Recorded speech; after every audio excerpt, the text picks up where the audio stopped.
Irene López, es un fragmento de un texto que dice: ahora tenemos tiempo. Vamos. 13 de marzo del 2020. Todos nos confinamos en nuestras casas por un virus llamado COVID-19. Ahora tenemos tiempo. De golpe todo se detiene. Nuestros relojes se paran en seco, no hay excusas.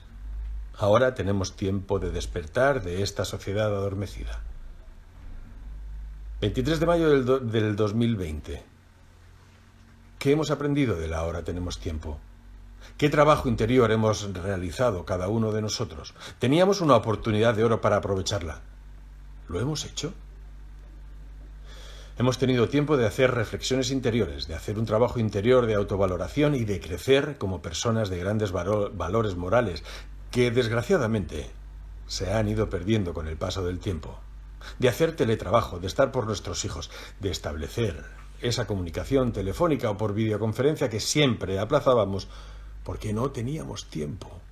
De llevar a cabo esos proyectos que no habíamos realizado por ese no tengo tiempo. De divertirnos con propuestas online, gracias a nuestra cultura tan poco valorada en nuestro país con sus obras de teatro, visitas virtuales a museos, actuaciones de nuestros cantantes favoritos vía streaming y mil etcéteras.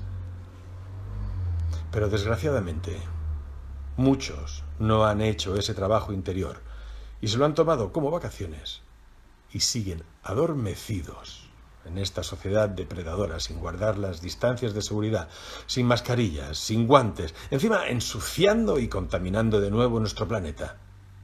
Total, diciendo bajo su reflexión del no cambio: a mí no me pasará. Total, si soy asintomático y lo traspaso, ¿qué más da? ¿Por qué molestarme en buscar una papelera si lo puedo tirar en el suelo y ya lo recogerá otro? Total, tengo tiempo, pero ¿qué más da?